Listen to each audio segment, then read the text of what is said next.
사실은 2만 킬로미터 하늘 위에서 인공위성이 돌아다니면서 이곳에 GPS 신호를 막 보내고 있어요.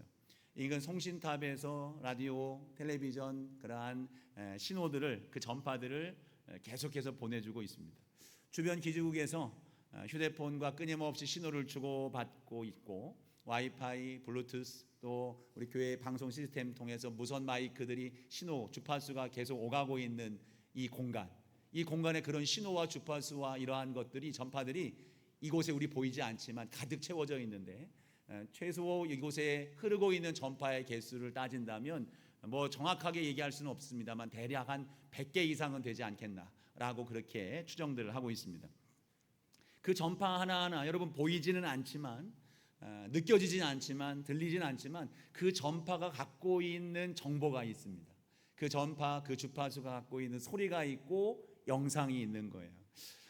여러분, 그 전파가 우리와 전혀 무관한 것 같지만 여러분들 스마트폰 혹시 안 꺼놨으면 그 신호가 여러분의 스마트폰에 들어와서 지금 계속 여러분들에게 신호를 주고 있는 거예요.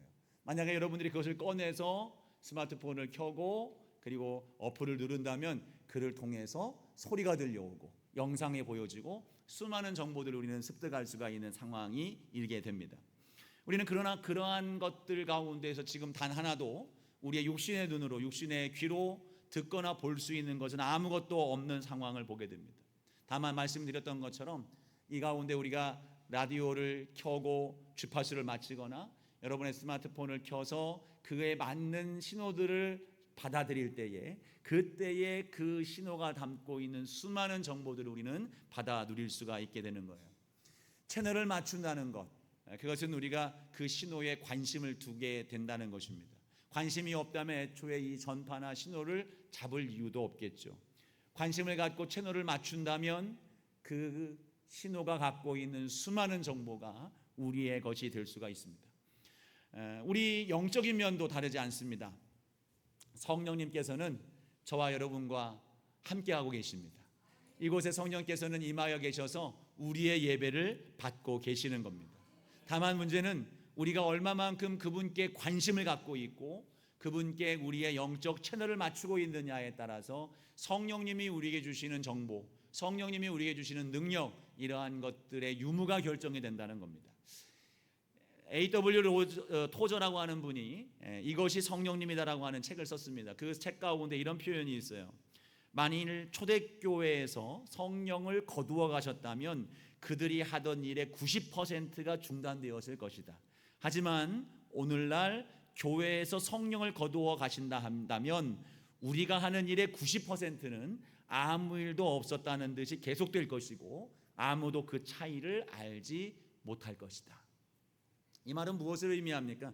성령님이 계시지 않아도 교회의 역사와 사역들은 잘 할 수 있다라고 하는 말씀일까요? 아니에요. 그 반대입니다. 오히려 지금 우리가 하는 일 대부분의 일들이 어쩌면 성령님의 역사와 무관한 일들을 행하고 있고, 그것은 다시 말한다면 하나님이 원하시거나 뜻하는 일들이 아니라는 것으로 우리가 생각할 수 있다는 것을 말해주고자 하는 겁니다.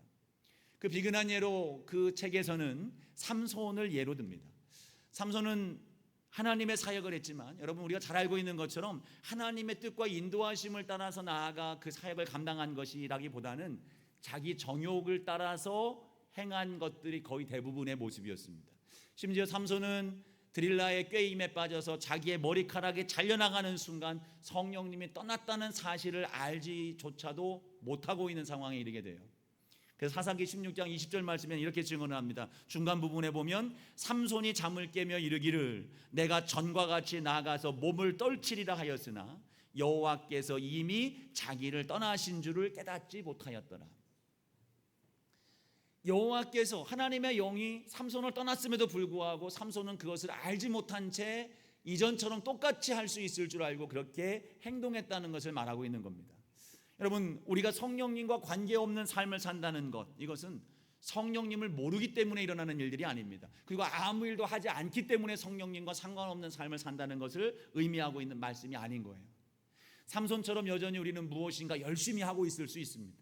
주님의 충성스러운 일꾼으로서 그 일들을 감당할 수도 있습니다. 근데 문제는 무엇입니까? 성령님께 아무런 관심이 없이 그저 우리에게 주어진 하루의 삶 속에서 내가 할 일들을 그냥 기계처럼 해나가는 일, 또는 내 능력과 내 힘으로 그 모든 것들을 걸어갈 수 있는 것에는 아무런 문제가 되지 않는다는 거예요. 그렇다면 앞서 말씀을 드렸던 것처럼 우리의 그러한 사역도 삼손처럼 하나님과 상관없는 일들이 될 수 있는 위험 속에 있다는 것입니다.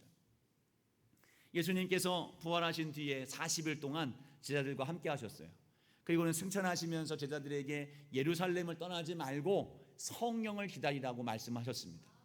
이 성령을 기다리라고 하신 이유는 땅끝까지 너희들이 내 증인이 되어야 될 텐데 이 모든 것들을 감당할 수 있도록 성령께서 너희들에게 권능을 주실 것이다, 이 말씀을 주셨습니다. 그래서 사도들은 이 말씀을 따라서 120명의 제자들과 함께 한 마음으로 마가의 다락방에 모여서 힘써 성령이 임하시기를 기다리며 깨어 기도하고 있었습니다.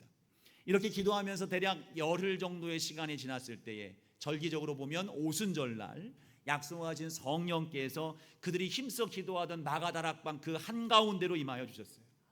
이 사건은 인류 역사에서 정말로 놀라운 또 하나의 하나님의 크신 은혜가 임하는 순간이 되는 거예요. 삼위일체 되신 성령 하나님께서 낮고 천한 인간 각 사람에게 임하신 기적 같은 일들이 임하게 된 것입니다. 오늘 말씀은 그날 성령의 임재에 대한 묘사를 하고 있는데 세 가지의 중요한 현상으로서 성령님이 하시는 그 사역을 우리에게 보여주고 계십니다. 급하고 강한 바람 같은 소리가 온 집안에 가득했다 그랬어요.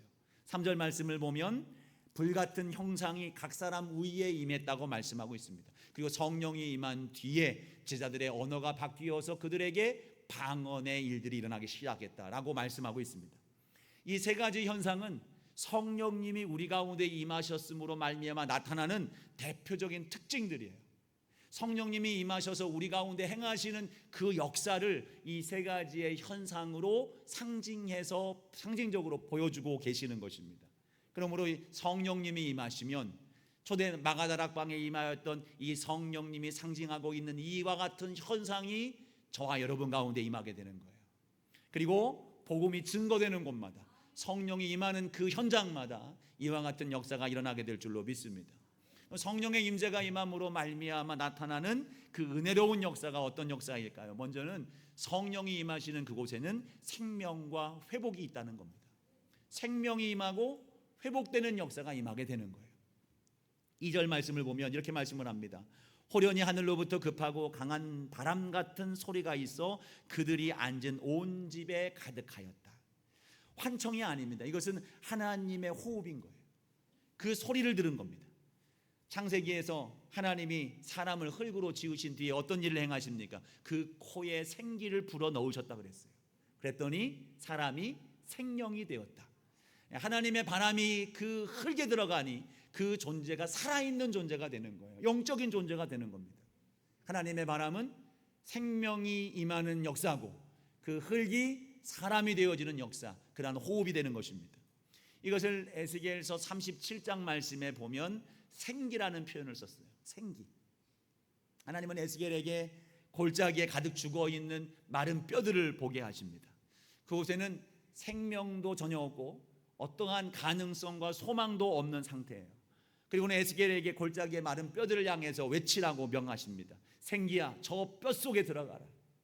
생기야, 불어서 저 뼈 가운데 들어가라 외치라고 했습니다. 에스겔이 그 말씀을 따라서 외칩니다. 생기야, 저 뼈들 가운데 들어가라. 그랬더니 어떤 일들이 일어납니까? 그 결과 죽었던 마른 뼈가 움직이기 시작하는 거예요. 그 뼈가 서로 짝을 찾게 되고 연결되어서 힘줄이 생기고 살이 붙고 핏줄이 생기고 피가 흐르고 가죽이 덮이기 시작하는 거예요. 죽었던 사람들이 일어나서 한 사람 한 생명들이 일어나게 되고 그것이 모여서 큰 군대가 되었다고 성경은 증언하고 있습니다. 하나님의 생기가 임하자 메말랐던 뼈가 생명이 되었습니다. 죽었던 존재가 큰 군대로 일어나서 하나님의 영광의 군대가 되었습니다. 이 바람이 마가의 다락방에 임하게 된 거예요. 예수님이 없음으로 인해서 실패했고 불확실했고 두려움으로 가득했던 그들에게 이 성령이 임함으로 말미암아 확신과 소망이 가득한 존재들이 된 겁니다. 이전과는 완전히 달라진 새로운 존재로서의 삶이 시작이 되었고 그들의 삶의 목적과 목표는 이제 이전과는 전혀 다른 새로운 인생이 되어지게 됐습니다. 오늘 이 시간 저와 여러분에게도 이 생명의 바람이 임한 줄로 믿습니다. 그러므로 저와 여러분도 이전에 죽었던 우리의 존재였지만 예수 그리스도의 그 생명의 역사가 성령을 통해서 우리에게 임하게 된 것입니다. 하나님의 생기가 다시 우리 가운데 임하게 되어서 우리가 살아있는 존재가 되었고 생명 있는 존재가 되었고 메말랐던 우리의 인생이 이제는 생명력 있는 존재로 이 땅에서 승리하는 삶을 살기 시작한 줄로 믿습니다. 혹여 성령님의 충만하심을 누리지 못하여 우리의 삶 속에 여전히 메마름 가운데 있었던 여러분이라면 이 시간 성령님의 그 생명의 바람이 여러분에게 충만히 임하시기를 주의 이름으로 축복합니다. 두 번째로 또 성령님이 임함으로 나타나는 현상은 능력이 임하는 거예요. 능력. 불의 혀 같은 것이 각 사람 머리 위에 임했다고 성경은 말씀하고 있습니다. 출애굽기 3장에도 하나님이 임재하는 현상을 불로 표현을 했습니다. 모세를 부르실 때에 하나님께서는 떨기나무에 불로 임하셨어요. 불 같은 형상으로 임하셨는데 그 떨기나무가 타지 아니하였다. 세상의 불이 아닌 겁니다. 하나님은 불의 형상을 통해서 그 능력 있는 존재로 모세에게 임하신 거예요. 열왕기상 18장에서도 불이 임하죠. 엘리야가 우상 숭배자 850명과 영적인 대결을 벌입니다. 생명을 건 대결이었어요. 누가 믿는 신이 참 신이냐, 참 하나님이냐라는 것을 경쟁하여 한번 겨뤄보자라고 이야기를 한 거예요. 우상 숭배자들은 높은 단을 쌓고 그 주변을 돌면서 춤추면서 노래하면서 시간이 지남에 따라 반응이 없자 자기 몸을 자해하면서 피를 흘리면서 그들의 하나님을, 그들의 신을 끊임없이 불렀습니다. 근데 아무런 응답이 없는 거예요. 이때 엘리야가 12돌을 쌓고 그리고 그 위에 나무와 재물을 올려놓고 주변을 도랑으로 파며 재물 위에 그리고 도랑에 가득 차도록 물을 붓습니다. 그리고 하나님 앞에 한마디 외침의 기도를 드립니다. 하나님이여 응답하여 주십시오. 그 응답을 원하는 간절한 갈망의 기도가 하나님께 들려지자 하늘에서 즉각적으로 불이 임하게 되는 거예요. 열왕기상 18장 38절 말씀에 이렇게 말씀합니다. 이에 여호와의 불이 내려서 번제물과 나무와 돌과 흙을 태우고 도랑에 물을 핥은지라. 하나님의 능력이 불과 같이 임한 거예요. 능력의 불인 것입니다. 이 능력의 불이 마가의 다락방에 임해서 각 사람에게 임하게 된 것입니다.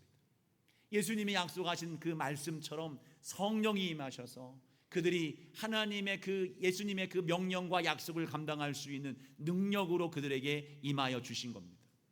그랬더니 어떤 현상들이 일어납니까? 방언을 통해서 그 성령의 능력이 먼저 드러나고 있습니다. 성경에 보니까 그들이 배우지 않았다고 말씀하고 있어요. 배운 적이 없었던 15개 지방의 언어들을 제자들이 그 다른 지역의 언어로 말하기 시작한 겁니다. 이후 사도행전을 보십시오. 복음을 전하고 나아가는 성령 충만한 제자들을 통해서 능력이 나타나기 시작합니다. 예수님이 잡히던 그때에 뿔뿔이 흩어졌던 제자들의 마음속에 담대함이 생겨나는 거예요. 나아가는 곳에서 담대함으로 복음을 전했을 때에 기적이 나타나는 거예요. 어떤 기적이 나타납니까? 예수님의 제자들에게 마가복음에서 가르쳐 주셨던 약속하셨던 그 능력이 나타납니다. 이렇게 마가복음 16장 17, 18절에 말씀하시죠. 믿는 자들에게는 이런 표적이 따르리니 곧 그들이 내 이름으로 귀신을 쫓아내며 새 방언을 말하며 뱀을 집어올리며 무슨 독을 마실지라도 해를 받지 아니하며 병든 사람에게 손을 얹은즉 나으리라 하시더라. 아멘. 제자들이 나아가는 곳마다 병자가 낫습니다. 귀신이 쫓겨나갑니다. 구원의 역사가 일어납니다. 회복이 임하고 생명이 임하고 치료가 일어나는 겁니다. 우리가 지난 시간에 베드로를 나눴죠. 3장 말씀에 보니까 나면서 한 번도 걸어본 적이 없었던 사람이 그 자리에서 벌떡 일어나 뛰고 하나님을 찬송하고 성전 밖에 있었던 사람이 성전 안으로 들어가는 역사가 임하게 된 것입니다. 사도행전 1장 8절 다시 생각해 보면 예수님이 말씀하신 것처럼 성령이 임하시면 너희가 권능을 받고, 이 말씀처럼 또 우리에게 능력은 어떤 능력입니까? 사명과 그 맡은 사역을 감당할 수 있는 능력을 우리 주님이 주시는 거예요. 모세를 보십시오. 모세가 하나님의 부르심 앞에서 애굽 왕 앞에 가는 것 자체가 두렵다 하면서 자기가 그 일을 감당할 수 없는 이유를 여러 변명을 통해서 하나님 앞에 하소연을 합니다. 근데 하나님께서는 그를 보내심과 더불어서 그에게 영적 능력을 더해 주신 거예요. 아무것도 할 수 없었던 그에게 모든 능력을 부여해 주셔서 그의 말을 통하여 10가지 재앙이 일어나게 되고, 그의 손을 들물을 통해서 홍해가 갈라지는 역사, 하나님은 모세를 통해서 크신 능력을 베풀어 주시는 겁니다. 기도원도 마찬가지입니다. 하나님의 부르심 앞에서 내 집은 가장 작은 자입니다, 지극히 부족한 지파입니다라고 이야기하는 그 사람에게 하나님은 능력과 믿음과 놀라운 그러한 은혜를 더하여 주심으로 인해서 300명의 군사만을 가지고 13만 5천 명의 큰 미디안의 군대를 물리치게 만들어 주셨습니다. 사무엘을 부르셔서 그에게 능력을 주셨기 때문에 그 말이 한마디도 땅에 떨어지지 않았다 말씀하셨습니다. 제자들을 보내시면서 그들에게 능력을 부여해 주신 하나님의 예수님의 은혜 때문에 그들은 그가 가는 곳곳마다 맡기신 사명들을 잘 감당하는 은혜로운 역사를 경험하게 된 것입니다. 오늘 저와 여러분에게도 하나님은 각자에게 사명을 주셨습니다. 교회 안에서 우리가 직분과 직임을 따라서 우리가 감당해야 될 일들을 주님이 허락해 주셨어요. 세상 가운데 나아가 복음을 증거하라고 하는 삶의 증인으로서 우리를 세워주셨습니다. 우리의 가정에서, 여러분의 직장에서, 여러분 세상 가운데 살아가는 삶의 모든 자리에서 여러분이 그곳에서 감당해야 될 일과 사명들을 하나님은 여러분에게 맡겨주신 것입니다. 그러한 맡은 자리에서 여러분 그 일들을 감당할 수 있는 그러한 힘을 얻기를 원한다면 우리 주님의 성령을 바라봐야 될 줄로 믿습니다. 그 성령께서 여러분에게 감당할 수 있는 능력을 주시는 거예요. 그 성령께서 그 모든 것들을 감당할 수 있는 힘을 주시는 줄로 믿습니다. 그러므로 여러분, 우리는 우리의 삶의 여정 속에서 이 사명이 힘들고 어렵다고 그냥 주저앉아 있을 이유가 없습니다.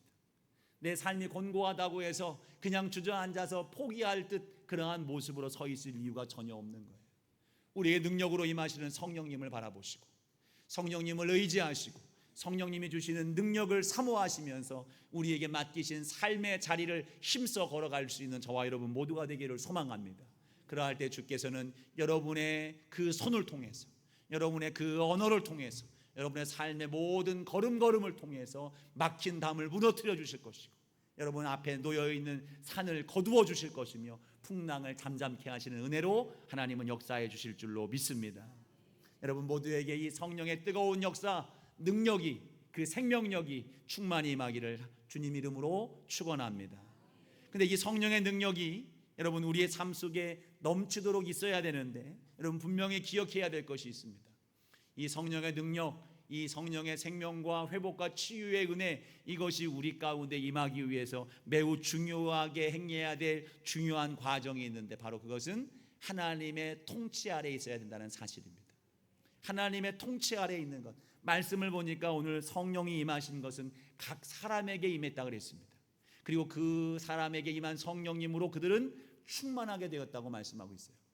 성령님으로 충만하게 됐다는 말의 의미는 주님의 영, 성령이 우리 안에 가득했다는 겁니다. 근데 가득했다는 의미는 물량적인 의미라기보다는 주님의 주권적인 의미입니다. 통치의 개념인 거예요.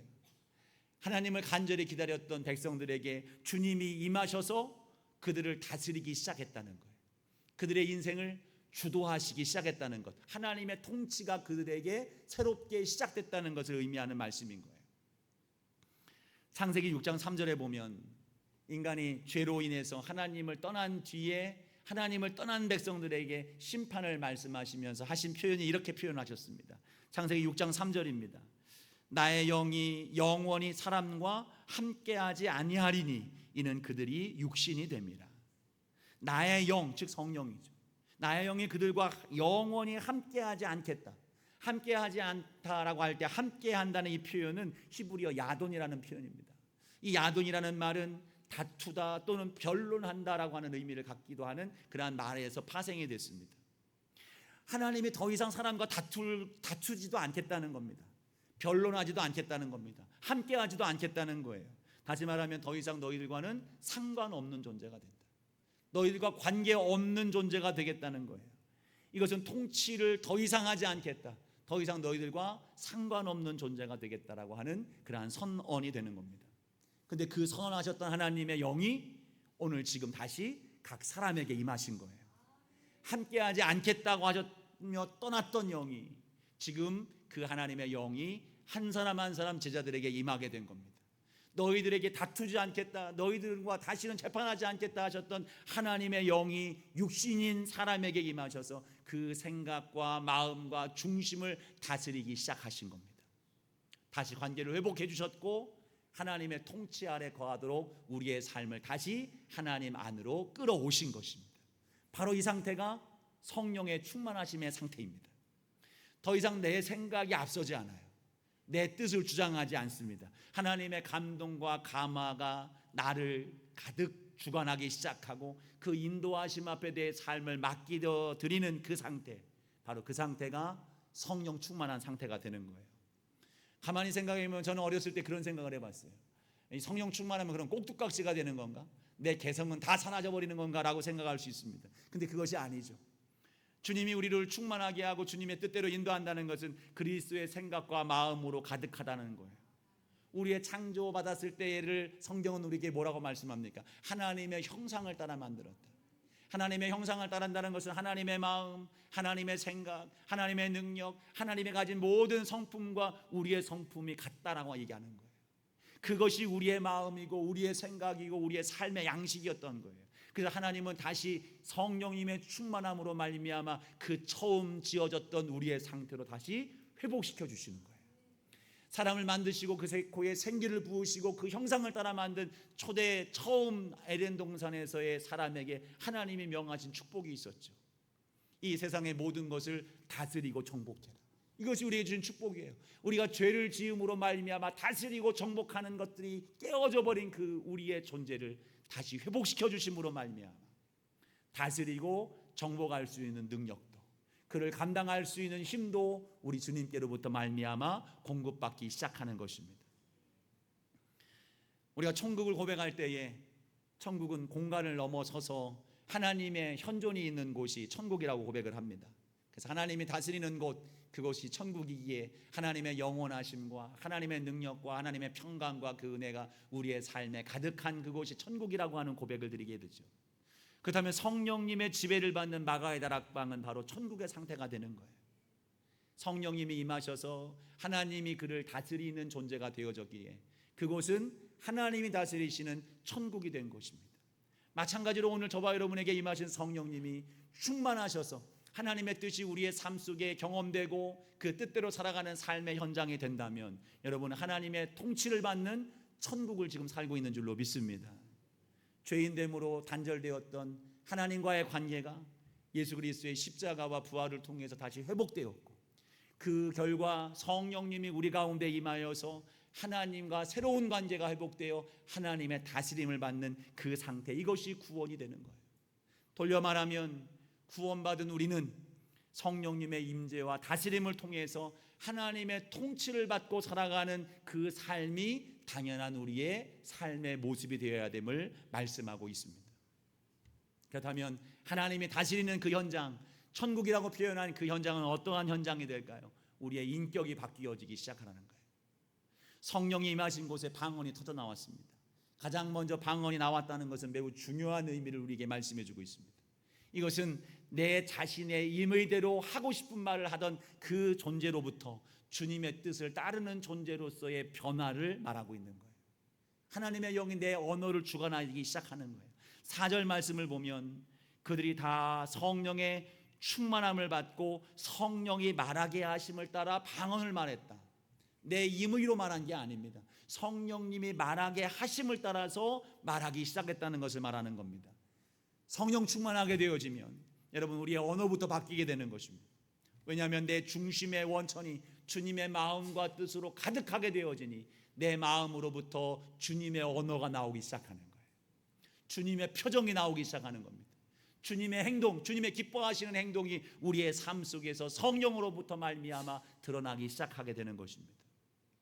그래서 야고보서 3장 10절 11절 말씀을 보면 하나님을 믿는 믿음으로 성령의 충만함을 입고 살아간다고 하면서 너희들에게 그와 같은 삶의 모습이 나타나지 않는 것을 꼬집어서 이렇게 말씀하고 있는 거예요.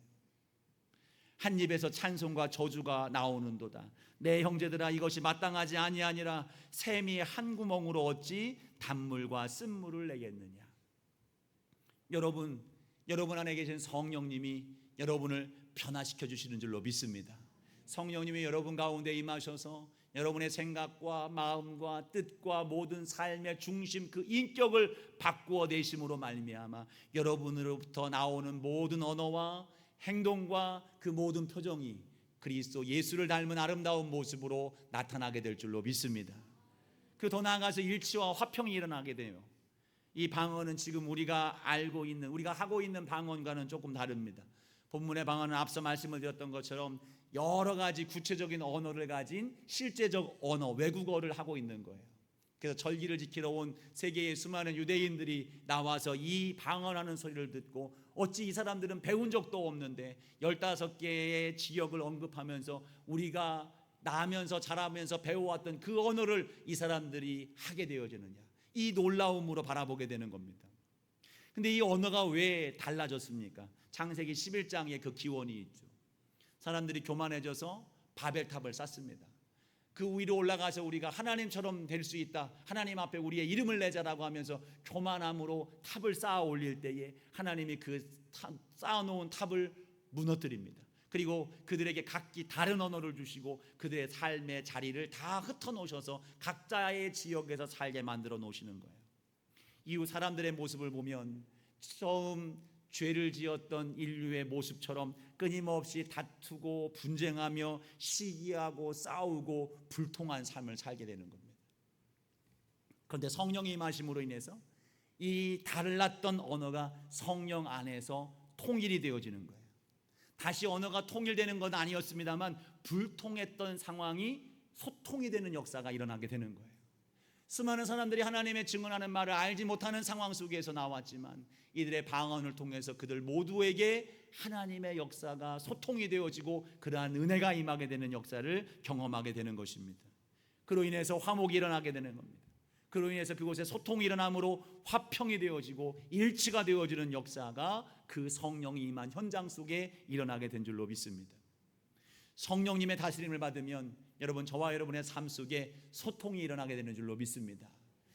여러분의 가정이 소통이 일어나고 화평이 일어나게 됩니다. 우리의 교회가 성령님으로 충만한 교회가 되어질 때에 교회가 하나가 되어지고 한 목소리를 내며 한 몸으로 되어 하나님의 영광을 나타내는 귀하고 복된 우리의 공동체가 될 줄로 믿습니다. 성령으로 하지 않기 때문에 내 목소리를 앞세웁니다. 내 생각과 내 경험을 앞세웁니다. 끊임없이 서로 잘난 그 경험과 생각들이 충돌하여서 그 속에 시기와 다툼과 분쟁이 일어날 수밖에 없는 거예요. 하지만 성령 안에 거하고 성령님의 다스림 가운데 있게 된다면 우리는 모두가 하나가 되어지고 모두가 이해가 되어지고 용납이 되고 용서가 되어지는 역사를 통해서 그곳에 평화가 일어나고 하나됨의 역사가 일어나게 되는 줄로 믿습니다. 여러분, 우리에게 임하신 성령님은 우리가 말씀을 나눈 것처럼 메마른 인생에 생명과 회복을 주십니다. 삶의 모든 것을 감당할 수 있고 특별히 우리에게 맡기신 삶의 자리에서의 모든 사명과 일들을 감당할 수 있도록 능력을 부어주십니다. 그 주님이 우리에게 능력과 회복과 치유와 생명을 주시기 위해서 오늘 또 우리 가운데 임하셔서 우리를 다스리시고 통치하시기 위하여 말씀하시고 깨닫게 하시고 감동과 감화로 역사해 주시는 거예요. 수많은 신호를 우리 주님께서 우리에게 보내주고 계시는 거예요. 다만 서두에 말씀을 드렸던 것처럼 이제 우리의 눈을 들어서 성령님께 관심을 가져야 되는 거예요. 성령님을 주목해야 되는 겁니다. 우리가 능력 없었던 삶은 성령님이 아무런 역사를 하지 않았던 것이 아니라 우리가 성령님께 관심을 갖지 않았기 때문에 그 능력이 우리에게 나타나지 않았던 거예요. 성령님의 충만하심을 경험하십시오. 성령님의 다스림을 여러분 수용하십시오. 그리고 주님께 관심을 갖고 그 뜻을 따라 살기를 마음에 결단하며 한 걸음씩 주님 앞으로 나아가는 저와 여러분 모두가 되기를 소망합니다. 그러할 때에 주님의 능력이 임하는 거예요. 그러할 때에 그 현장이 천국과 같은 은혜를 경험하게 되는 줄 믿습니다. 그 현장에 살아계신 하나님을 만나게 될 것이고 우리가 감당할 수 없었던 그 크고 높은 일들이 아무것도 아닌 것처럼 생명의 물이 닿게 되어지고 그 모든 것들이 평지가 되어지는 은혜로운 역사를 우리는 보게 될 줄로 믿습니다. 그러므로 처음 초대교회 사도들이 성령을 받을 때에 주님 앞에 깨어 기도하며 말씀 가운데 거했던 것처럼 여러분 오늘 이후로 더욱 주님께 기도와 말씀의 자리로 더 가까이 나가시기를 소망합니다. 그 성령님의 말씀에 내가 순종하겠습니다. 주님 말씀하시옵소서. 소망하는 마음으로 순종의 결단을 가지고 주님께로 더 가까이 나아가십시오. 그때에 주님의 말씀, 주님의 감동, 주님의 음성 놀랍도록 여러분 귀에, 여러분 가슴에, 여러분 영에 울려 퍼지는 큰 역사, 그 은혜가 임하게 될 줄로 믿습니다. 놀라운 변화가 성령님의 충만하심 가운데 여러분 넘치는 은혜로 누릴 수 있기를 바랍니다. 그 능력, 성령의 충만함 가운데 여러분 행하며 살아갈 수 있는 여러분 모두가 되기를 소망합니다. 승리하는 삶으로 우리 주님께서 여러분을 인도해 주실 줄로 믿습니다. 기도하겠습니다.